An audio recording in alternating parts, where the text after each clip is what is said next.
বন্ধুরা, live and cooking চ্যানেলে সবাইকে স্বাগত জানাই। আবার আজকে একটা রেসিপি নিয়ে চলে এলাম। দেখতেই পাচ্ছ এখানটা আছে দই কাতলা। আজকে দই কাতলা রেসিপি তোমাদের সঙ্গে শেয়ার করছি। প্রথমে আমি মাছগুলোকে ধুয়ে খুব ভালো করে ধুয়ে নুন আর হলুদ মাখিয়ে রেখেছিলাম মিনিট 10। এবার গ্যাসে একটা কড়া বসিয়ে দিয়েছি, কড়াটা গরম হয়ে গেছে। এবার সর্ষের তেল দিয়েছি, দিয়ে মাছগুলোকে আমি ভেজে নেব। এখানে সব মাছের পেটি ব্যবহার করেছি, তোমরা দাগাও ব্যবহার করতে পারো। দেখো মাছগুলোকে আমি উল্টে পাল্টে, খুব বেশি ভাজা হবে না, মাঝারি মতো ভেজে মাছগুলোকে আমি তুলে নেব। উল্টে পাল্টে দেখো কেমন করে ভেজে নিচ্ছি, খুব বেশি ভাজা হয়নি আর খুব কমও নয়।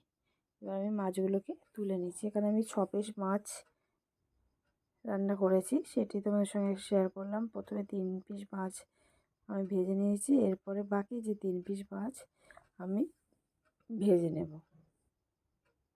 এই দই কাতলা বানাতে গেলে বন্ধুরা খুব বেশি তেল মশলারও প্রয়োজন হয় না, খুব কম তেল মশলাতে খুব দারুণ বানানোর টেস্ট হয়েছিল, খুব সুন্দর বন্ধুরা।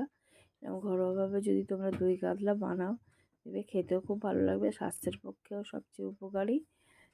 আর সবচেয়ে বড়, খুব কম উপকরণ দিয়ে করা যায়। দেখো বাকি যে 3 পিস মাছ ছিল, সেই 3 পিস মাছগুলোকে আমি একইভাবে ভেজে তুলে নিচ্ছি।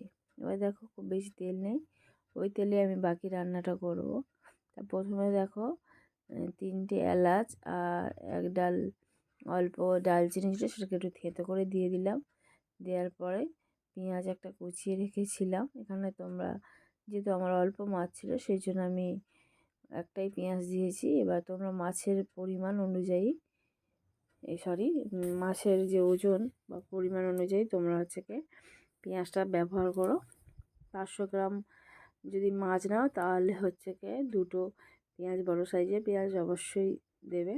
আর দেখো কিছুটা আদা গ্রেট করে রেখেছিলাম, সেটা দিলাম।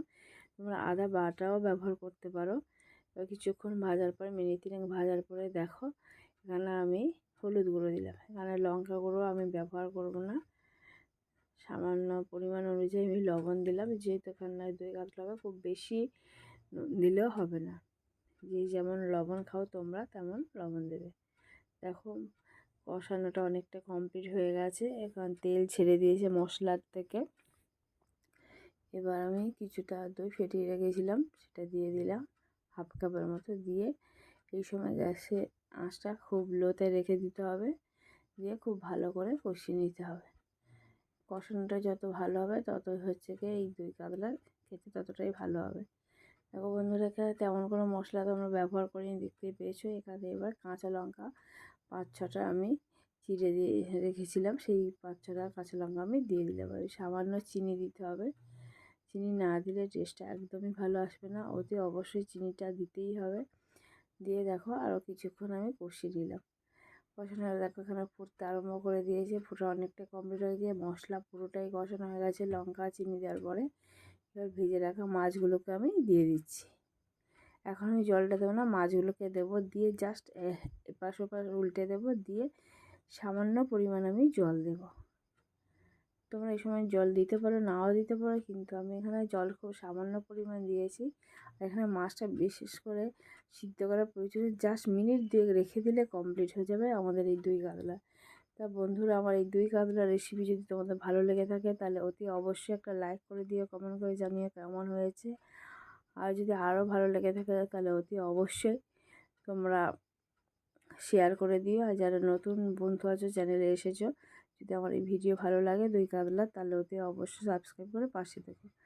দেখো জল দেওয়ার পর সামান্য উল্টে পাল্টে দিয়ে দিচ্ছি, আমার রেডি হয়ে যাচ্ছে বন্ধুরা দই কাতলা। তা বন্ধুরা, আজকে রেসিপি আমার এই পর্যন্ত। অতি অবশ্যই তোমরা বাড়িতে করে দেখো, দেখবে এত কম তেল মশলা কতটা সুস্বাদু খেতে হয় এবং শরীরের পক্ষে খুবই ভালো। বন্ধুরা, আজকে দেখো আমার হয়ে এসছে, আমি এবার নামিয়ে নেব। তো আজকের আমার এই রেসিপি এই পর্যন্ত, আবার নতুন রেসিপি নিয়ে তোমাদের সামনে চলে আসবো। ততক্ষণ তোমরা ভালো থেকো, সুস্থ থেকো। আর দেখো হয়ে গেছে, এবার আমি তোমাদের নামিয়ে দেখাচ্ছি। এবার যখন সার্ভ করবে তার আগে সামান্য একটু দই দিয়ে দেবে প্রত্যেকটা মাছের উপরে, খেতে আরও দারুণ লাগবে, দেখতে খুব ভালো লাগবে। বন্ধুরা, আজকে এই পর্যন্ত।